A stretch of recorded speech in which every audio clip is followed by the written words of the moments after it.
Hello students. तो आज मैं आपके लिए लेके आया हूँ lecture number 2 of carbon and its compound of class 10, जिसमें आज हम टॉपिक करने वाले हैं क्या, एलोटॉप्स ऑफ कार्बन। ठीक है, तो आज हमारा लेक्चर नंबर 2 जो होने वाला है एलोटॉप्स ऑफ कार्बन। तो समझते हैं एलोटॉपिक फॉर्म क्या होती है, एलोटॉप्स ऑफ कार्बन क्या होते हैं, कितने टाइप्स के होंगे हमारे एलोटॉपिक फॉर्म ऑफ कार्बन की। ठीक है, तो चलो कॉपी पेन निकाल लो, उसमें क्या हेडिंग डाल देना आज की, क्या, कार्बन एलोटॉप्स ऑफ कार्बन। ठीक है, तो चलो शुरू करते हैं एलोटॉप्स of carbon.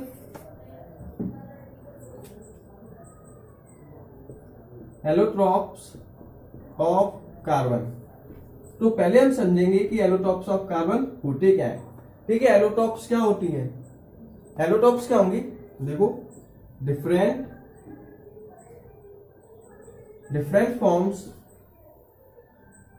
Forms of carbon which have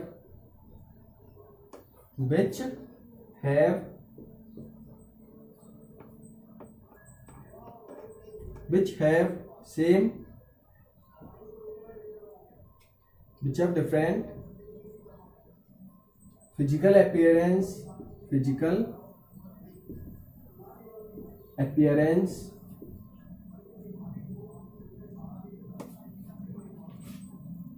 and properties, but same chemical properties।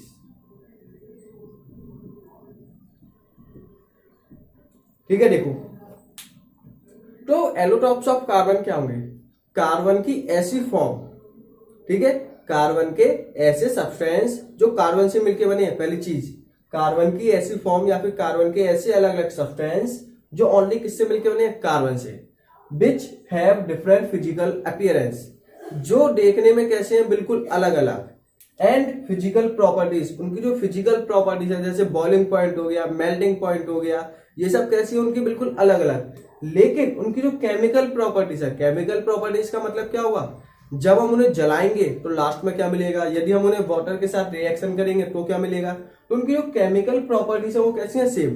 ठीक है, एक और बात ध्यान से देखना, कार्बन की ऐसी फॉर्म्स, कार्बन से बनने वाले ऐसे सब्सटेंस जिनकी जो फिजिकल अपीयरेंस है, देखने में बनावट है उनकी, वो कैसी है, बिल्कुल अलग।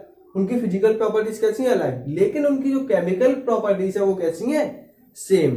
ठीक है, एग्जाम्पल से समझ के देखो, ज्यादा क्लियर होगा। जैसे एग्जांपल क्या है, हमारे कार्बन की एलोटॉपिक फॉर्म कितनी होंगी, 3। हमारे कार्बन की जो एलोटॉपिक फॉर्म है वो कितनी है, 3 है। पहली क्या है, डायमंड, सेकंड है ग्रेफाइट, ठीक है, एट लास्ट बकमिंस्टर फुल्लेरेंस।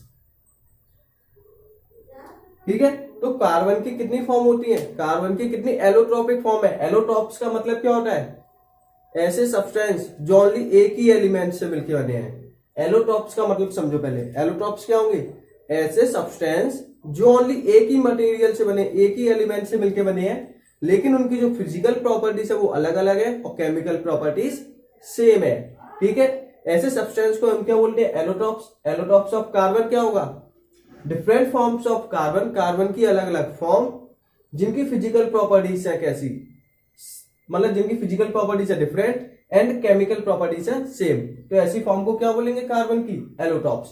एग्जांपल में क्या है, कार्बन की हमारी कितनी एलोटॉप्स फॉर्म होंगी, 3। पहला होगा डायमंड, ग्रेफाइट एंड बकमिंस्टर फुल्लेरेंस।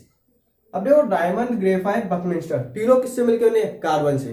पहला पॉइंट, डायमंड हो गया, ग्रेफाइट हो गया, बकमिंस्टर फुल्लेरेंस, तीनों ही किससे मिलके बने हैं, कार्बन से। ठीक है, second point, physical appearance, diamond, graphite, buckminster fullerenes तीनों ही देखने में कैसे, बिल्कुल अलग अलग। डायमंड और ग्रेफाइट में तो क्या है, जमीन आसमान का अंतर है, तीनों ही देखने में कैसे, बिल्कुल अलग अलग। इनकी फिजिकल प्रॉपर्टीज भी कैसे है, बिल्कुल डिफरेंट, अलग। डायमंड है, उसका मेल्टिंग पॉइंट, बॉइलिंग पॉइंट कैसा होता है, ज्यादा। ग्रेफाइट है, मेल्टिंग पॉइंट, बॉइलिंग पॉइंट कैसा होता है, बहुत ज्यादा होता है। डायमंड है कैसा है, हार्ड। ग्रेफाइट कैसा है, सॉफ्ट। ठीक है, तो अभी इनकी प्रॉपर्टीज देखेंगे हम, तो देखो इनकी फिजिकल प्रॉपर्टीज भी अलग है। बात आई केमिकल प्रॉपर्टीज, इनकी कैसी होंगी, सेम। मतलब यदि हम इनको जलाएंगे तो जलाने पे हमें क्या मिलेगा, ओनली कार्बन। यदि हम इसकी तीनों फॉर्म को जलाएंगे ना तो एट लास्ट हमें क्या मिलने वाला है, CO2 गैस एंड एस मतलब राख। ठीक है, तो कुछ को समझ में आया एलोट्रॉपिक फॉर्म क्या होंगी। एलोट्रॉप्स क्या होंगे, एलोट्रॉप्स ऐसे सब्सटेंस होंगे जो ओनली एक ही कार्बन से मिलकर बने होंगे। किससे, एक ही कार्बन से मिलकर बने होंगे, एक ही एलिमेंट से मिलकर बने होंगे, जिनकी फिजिकल प्रॉपर्टीज होंगी सेम, केमिकल प्रॉपर्टीज होंगी, मतलब जिनकी फिजिकल प्रॉपर्टीज होंगी डिफरेंट एंड केमिकल प्रॉपर्टीज होंगी सेम। क्लियर है, इसे नोट करो अपनी कॉपी में। हो गया, ठीक है। तो हल्का हल्का क्या आपको समझ में आया होगा कि एलोट्रॉप्स ऑफ कार्बन होते क्या है। अब देखो एलोट्रॉप्स, ठीक है, इंपॉर्टेंट है। कार्बन की कितनी एलोट्रॉपिक फॉर्म होंगी, 3। पहली होगी डायमंड, ग्रेफाइट एंड बकमिंस्टर फुल्लेंस। ठीक है, बकमिंस्टर फुल्लेंस क्या है, रिसेंटली में क्या डिस्कवर हुआ है ये, ठीक है, हाल ही में क्या इसकी डिस्कवरी हुई है, जो कैसा है आर्टिफिशियल। ये दोनों कैसे हैं, नेचुरल। जो डायमंड एंड ग्रेफाइट है फॉर्म वो क्या नेचुरली हमें क्या प्राप्त होगी, लेकिन जो बकमिंस्टर है वो कैसे आर्टिफिशियली, इसको हमने बनाया है, कहीं से मिला नहीं है ये। इसके बाद देखो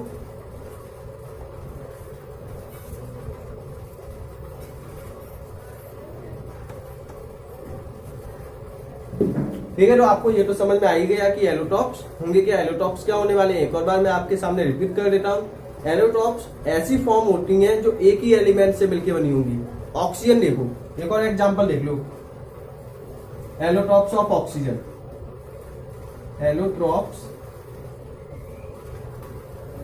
ऑफ ऑक्सीजन। ठीक है, देखो एक क्या है O2, एक क्या है O3। उम्मीद है आपको दोनों के नाम पता होंगे। ये क्या है, ऑक्सीजन, डाई ऑक्सीजन, और ये क्या हमारी ओजोन। क्लियर है इतना। अब देखो दो फॉर्म है, दोनों किससे मिलकर बनी है, ऑक्सीजन से, एक ही एलिमेंट से मिलकर बनी है। ठीक है, दोनों की फिजिकल प्रॉपर्टीज कैसी है, अलग अलग। इसमें देखो 2 एटम है, ऑक्सीजन के कितने एटम है, 2, इसमें कितने, 3।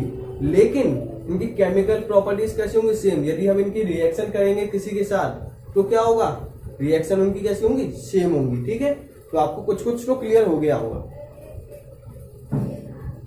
ठीक है, तो ये होता है हमारा एलोट्रॉप्स, ऐसे सब्सटेंस जिनकी जो क्या है physical properties different, chemical properties same, और एक ही एलिमेंट से मिलके बने हो। अब इसके बाद हमें क्या डिस्कस करना है, डायमंड एंड ग्रेफाइट को डिटेल में देखो। अब डायमंड, नेक्स्ट है ग्रेफाइट। ठीक है, दोनों ही फॉर्म किससे मिलके बनी है, कार्बन से। ठीक है, डायमंड है, ग्रेफाइट है, दोनों ही किससे मिलके बने हैं, कार्बन से मिलके बने हैं। क्यों, एलोट्रॉपिक फॉर्म है। फर्स्ट पॉइंट क्या है, 1 carbon attach, 1 carbon attached to 4 carbon atom, 4 carbon atom. ठीक है, देखो अब डायमंड के केस में एक कार्बन एटम अटैच होगा कितने के साथ, 4 के साथ। देखो कैसे, एक कार्बन है, इसके पास कितने बैलेंस इलेक्ट्रॉन होंगे, लेक्चर नंबर फर्स्ट में बताया ना, कितने बैलेंस इलेक्ट्रॉन है इसके पास, 4। ठीक है, तो एक कार्बन के पास 4 बॉन्ड बन सकते हैं। ठीक है, तो ये कितने के साथ अटैच होगा, 4 के साथ, 1 2 3 4। ठीक है, अब इसके भी क्या होंगे, 4 बॉन्ड होंगे, तो ये भी कितने के साथ अटैच हो जाएगा, 4 के साथ। क्लियर है, जैसे इसके भी कितने बॉन्ड होंगे, 4, तो ये भी कितने के साथ अटैच होगा, 4 के साथ। ठीक है, तो समझने की बात ये है यहाँ पे कि जो डायमंड है उसमें एक कार्बन के साथ कितने कार्बन एटम लगे होंगे, 4 कार्बन एटम। क्लियर है ये चीज। ठीक है, तो फर्स्ट पॉइंट क्लियर हो गया, एक कार्बन एटम के साथ कितने कार्बन एटम अटैच होंगे, 4 कार्बन एटम। कितने, 4 कार्बन एटम। वहीं पे बात करें ग्रेफाइट में, कि हमने ऐसी बात की क्यों। देखो ग्रेफाइट के केस में क्या होगा, 1 carbon atom, 1 carbon atom attached to 3 carbon atom. ठीक है, ग्रेफाइट के केस में एक कार्बन एटम अटैच होगा कितने के साथ, 3 के साथ। ग्रेफाइट के केस में याद रखना है कि एक कार्बन एटम अटैच होने वाला है कितने के साथ, 3 के साथ। डायमंड में क्या हुआ, एक कार्बन एटम अटैच होगा कितने के साथ, 4 के साथ। ठीक है, तो देखो इस केस में क्या हुआ, एक कार्बन एटम है, कितने बॉन्ड है इसके, 4, कितने इलेक्ट्रॉन है, 4 है ना, बॉन्ड कितने बनाएगा, ओनली 3, 1 2 3। जैसे ये है तो ये भी कितने बनाएगा, 3, ये वाला कैसा रहेगा इसका, फ्री। ठीक है, तो ग्रेफाइट के केस में एक कार्बन अटैच होगा ओनली किसके साथ, 3 कार्बन एटम के साथ। ठीक है, एक जो इलेक्ट्रॉन बच गया है उसे क्या बोलेंगे हम, फ्री इलेक्ट्रॉन, फ्री इलेक्ट्रॉन। ठीक है, तो ग्रेफाइट के केस में 1 carbon atom attach to the 3 carbon atom, और एक इलेक्ट्रॉन जो बचेगा वो कैसा होगा, फ्री इलेक्ट्रॉन। ठीक है, डायमंड के केस में एक कार्बन एटम अटैच होगा कितने के साथ, 4 कार्बन एटम। क्लियर है ये पॉइंट। ठीक है, इसे नोट कर लेना, हो गया होगा note.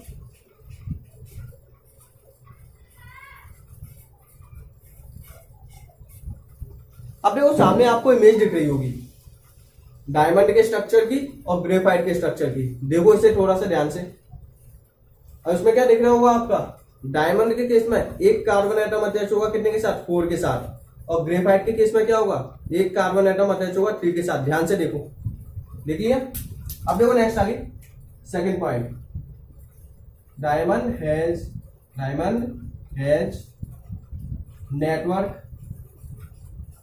Network like structure.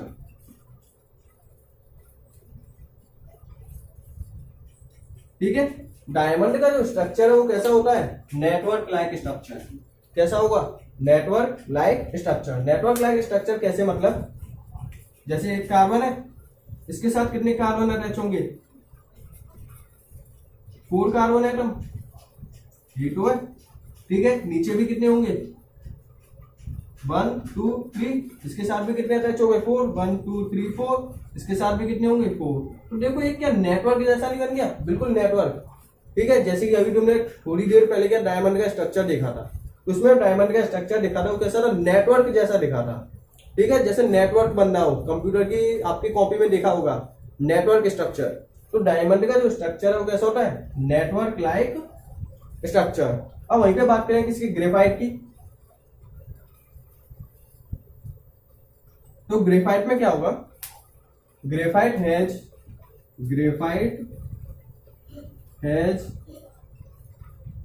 Layered structure.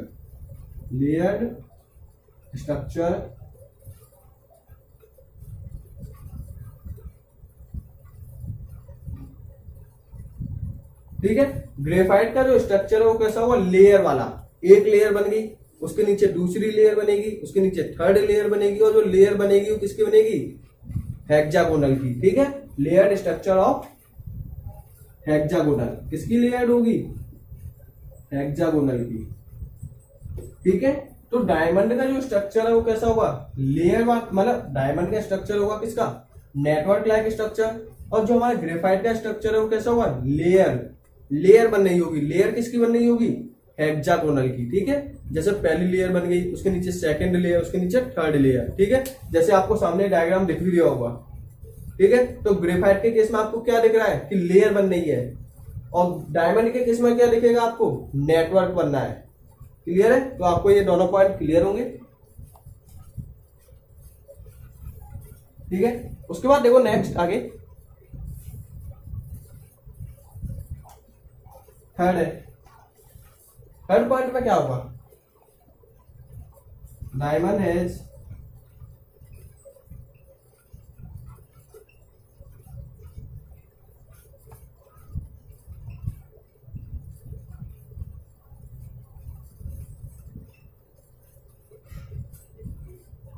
जो डायमंड है वो कैसा सब्सटेंस है, हार्ड। जो डायमंड है, इससे पहले एक पॉइंट और देखो,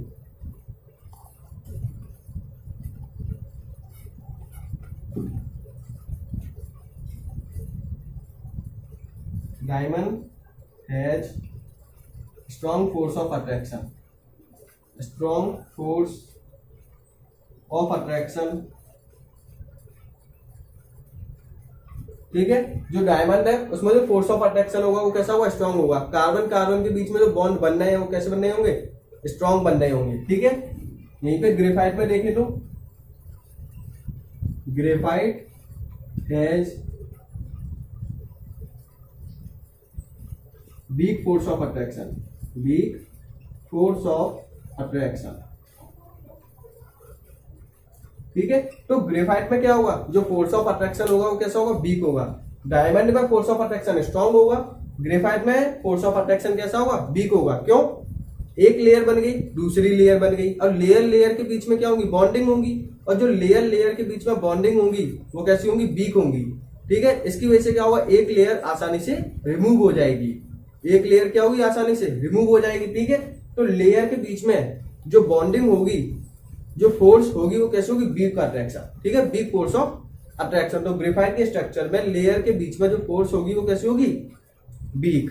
ठीक है, जैसे अभी आपने देखा होगा डायग्राम में, तो क्या लेयर बन रही थी, और लेयर को ज्वाइन करने के लिए उनके बीच में कोई बॉन्ड होगा, तो बॉन्ड है वो कैसा होगा, बहुत ज्यादा वीक होगा, मतलब इजीली ब्रेकेबल होगा, टूट जाएगा।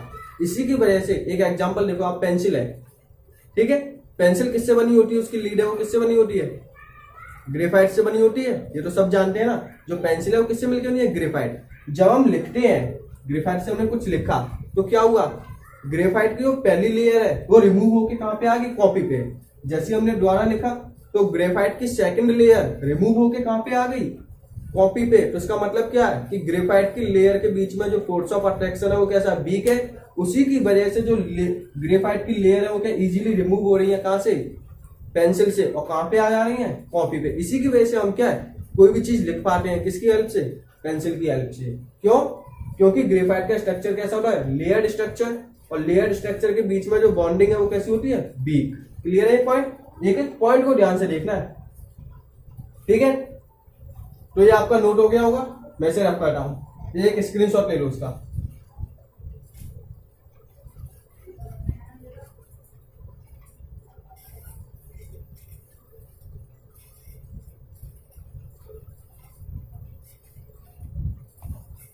अब देखो इसमें next 4, diamond has hardest substance. जो डायमंड है वो कैसा होता है, बहुत ज्यादा हार्ड होता है। हार्ड क्यों होता है, ये तो आपको पता चल ही गया होगा, क्योंकि उसके बीच में जो फोर्स ऑफ अट्रैक्शन है वो कैसा, बहुत ज्यादा स्ट्रॉन्ग है। डायमंड है वो कैसा होगा, हार्ड होगा, आप जानते भी हो। सबसे हार्डेस्ट सब्सटेंस कौन सा है, डायमंड। क्यों, क्योंकि इसका जो स्ट्रक्चर है वो कैसा होता है, नेटवर्क लाइक स्ट्रक्चर, और नेटवर्क लाइक स्ट्रक्चर होने के साथ साथ उसके बीच में जो फोर्स ऑफ अट्रैक्शन है वो कैसा है, बहुत ज्यादा स्ट्रॉन्ग। जबकि in case of graphite has soft substance in comparison of graphite, in comparison of graphite.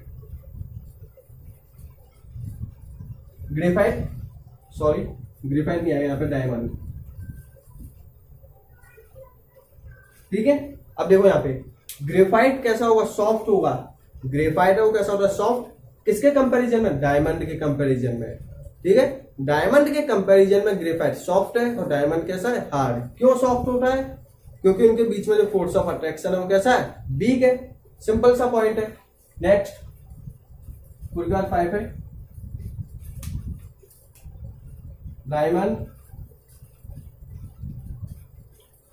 Diamond bad conductor of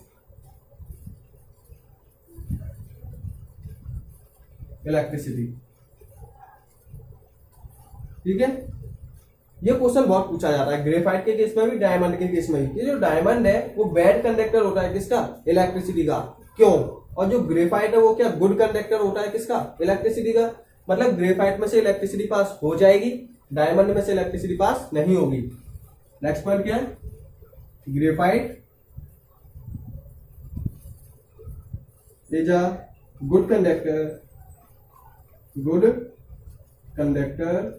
of electricity. ठीक है, तो हमने क्या देखा, जो ग्रेफाइट है वो क्या, गुड कंडक्टर ऑफ इलेक्ट्रिसिटी है, डायमंड है वो कैसा, बैड कंडक्टर ऑफ इलेक्ट्रिसिटी। ऐसा क्यों, अब देखो हम जानते हैं इलेक्ट्रिसिटी फ्लो होती है, क्यों, due to free electrons. Electricity free मतलब इलेक्ट्रिसिटी क्या है, फ्लो होती है, क्यों, ड्यू टू फ्री इलेक्ट्रॉन्स। ठीक है, जैसा कि हमने देखते हैं मेटल्स हैं, जितने भी मेटल्स हैं वो सब क्या कर सकते हैं, इलेक्ट्रिसिटी कंडक्ट कर सकते हैं। क्यों? क्योंकि सभी मेटल्स के अंदर क्या होते हैं, फ्री इलेक्ट्रॉन। और डायमंड जो ग्रेफाइट है उसके अंदर भी क्या है, एक फ्री इलेक्ट्रॉन। देखो हमने अभी अभी स्ट्रक्चर बनाया था, फर्स्ट पॉइंट, एक कार्बन एटम अटैच होगा ओनली कितने कार्बन एटम के साथ, 3 कार्बन एटम के साथ, तो ओनली एक इलेक्ट्रॉन बचा या नहीं, कार्बन है। ग्रेफाइट के केस में क्या होता है, ओनली 3 बॉन्ड बनाता है, एक इलेक्ट्रॉन कैसा होता है यहाँ पे, फ्री।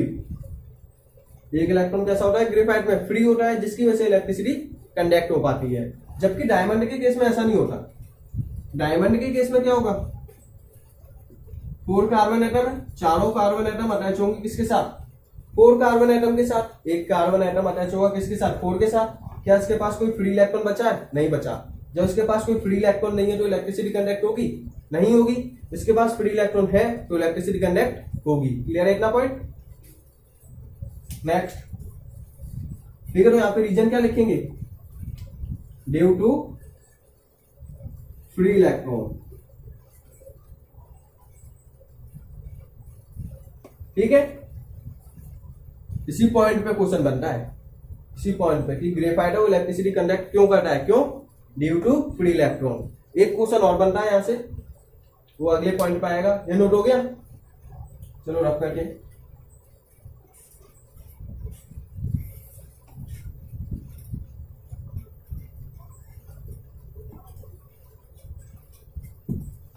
देखो next 6 point.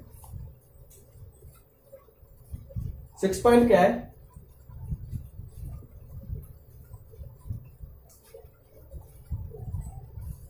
Diamond does not behave as a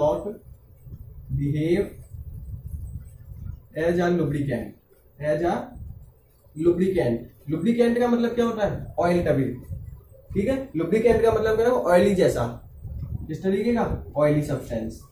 ठीक है, तो जो डायमंड है वो ऑयली सब्सटेंस की तरह बिहेव नहीं करता, लुब्रिकेंट की तरह बिहेव नहीं करता। क्लियर है, जो हमारा डायमंड है वो क्या लुब्रिकेंट की तरह बिहेव नहीं करता। तो जो ग्रेफाइट है वो करता है, इसका भी रीजन है, graphite behaves as a lubricant,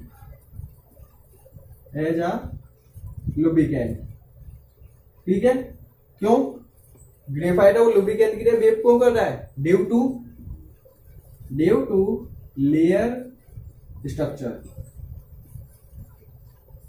क्योंकि इसका जो स्ट्रक्चर है वो कैसा होता है, लेयर स्ट्रक्चर होता है। लेयर स्ट्रक्चर होने की वजह से लेयर है वो आपस में क्या होंगी, स्लिप होंगी। जो लेयर वाला स्ट्रक्चर है उनके बीच में बॉन्डिंग कैसी है, वीक है। जब उनके बीच में बॉन्ड वीक है तो एक लेयर आराम से निकल जाएगी। जब एक लेयर आराम से निकल जाएगी, स्लिपरी बन जाएगा, स्लिप हो जाएगी ना। एक लेयर जैसे ये है, एक के ऊपर एक है, तो ये वाली लेयर के आराम से निकल गई ना। जब ये लेयर आराम से निकली तो ये कैसा बन गया, स्लिपी। ठीक है, स्लिप हो गई। स्लिप होने का मतलब कैसा सब्सटेंस है ये, लुब्रिकेंट। तो जो ग्रेफाइट है वो लुब्रिकेंट की तरह बिहेव करता है, क्यों, ड्यू टू लेयर स्ट्रक्चर। जो हमारा डायमंड है वो लुब्रिकेंट की तरह बिहेव नहीं कर रहा है, क्यों, ड्यू टू नेटवर्क स्ट्रक्चर। इसका नेटवर्क है, लेयर तो है ही नहीं ना इसके पास। 7 पॉइंट, जो डायमंड है वो कैसा हुआ, 3D स्ट्रक्चर। डायमंड कैसा स्ट्रक्चर है, एक 3D स्ट्रक्चर, नेटवर्क बना हुआ है पूरा। ठीक है, और जो ग्रेफाइट है वो कैसा है, ग्रेफाइट है 2D स्ट्रक्चर। ठीक है, इतने पॉइंट बहुत है इन दोनों में। ठीक है, 7 पॉइंट हो गए। इन 7 पॉइंट्स को करो अपनी कॉपी में नोट। 2D स्ट्रक्चर, ठीक है, डायमंड होगा 3D स्ट्रक्चर, ग्रेफाइट होगा 2D स्ट्रक्चर। एक लास्ट और बचा हुआ है, उसी और देखते हैं हम, बकमिंस्टर फुल लेंस। नोट हो गया ये।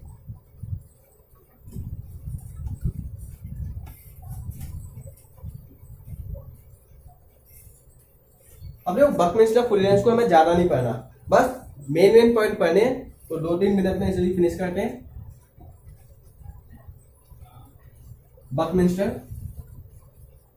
फुल लेंस, इसमें आपको जो याद रखना है वो क्या रखना है, पहला याद रखना है football like structure, football like structure. ठीक है, बकमिंस्टर फुल लेंस का जो स्ट्रक्चर है वो कैसा होगा, फुटबॉल लाइक स्ट्रक्चर। स्क्रीन पे दिख भी रहा होगा आपको। ठीक है, नेक्स्ट सेकंड पॉइंट है क्या, it is also known as C60, इसको हम क्या है C60 के नाम से भी जानते हैं। C60 का मतलब कार्बन 60, क्योंकि जो बकमिस्टर फुलियंस है वो कितने कार्बन से मिलकर बना होता है 60 कार्बन से। ठीक है, हम इसे C60 के नाम से क्यों जानते हैं, क्योंकि जो बकमिस्टर फुलियंस है वो कितने कार्बन से मिलकर बना है 60 कार्बन से। ठीक है, तो उसमें क्या 2-3 पॉइंट ही है, जैसे बकमिस्टर फुलियंस एक एलोट्रोपिक फॉर्म है किसकी कार्बन की, जो क्या 60 कार्बन से मिलकर बना हुआ है, जिसका जो स्ट्रक्चर है वो कैसा फुटबॉल लाइक स्ट्रक्चर है। ठीक है, अगर हम इसकी क्या करें सॉलिडनेस का बात करें, मतलब थर्ड पॉइंट में क्या आ सकता है, जो बकमिस्टर फुलियंस है ना तो ये ज्यादा हार्ड होगा और ना ही ज्यादा सॉफ्ट होगा, ये कहाँ पे आएगा मिडल में। ठीक है, बकमिस्टर फुलियंस है ना तो ज्यादा हार्ड होगा ना ही ज्यादा सॉफ्ट होगा, ये कहाँ पे आएगा बीच में। जैसे डायमंड का हो गया सबसे ज्यादा हार्ड, उससे कम कौन हार्ड होगा बकमिस्टर फुलियंस, और सबसे कम क्या होगा ग्रेफाइट। नेक्स्ट आ रहा है जो बकमिस्टर फुलियंस है वो क्या है 3D स्ट्रक्चर। बकमिस्टर फुलियंस का जो स्ट्रक्चर है वो कैसा है 3D स्ट्रक्चर। क्लियर है। ठीक है, तो यहाँ पे क्या आपकी एलोट्रोपिक्स फॉर्म होती है फिनिश, और अगले लेक्चर में हम लेके आएंगे क्या लेक्चर नंबर 3 में ऑर्गेनिक कंपाउंड्स, जो क्या थोड़ा सा लेंदी भी होने वाला हुआ अगला वाला लेक्चर। ठीक है, तो क्या जो भी नोट्स आपको बनाने के दिए उन्हीं सब नोट्स को कॉपी में अपनी बनाना।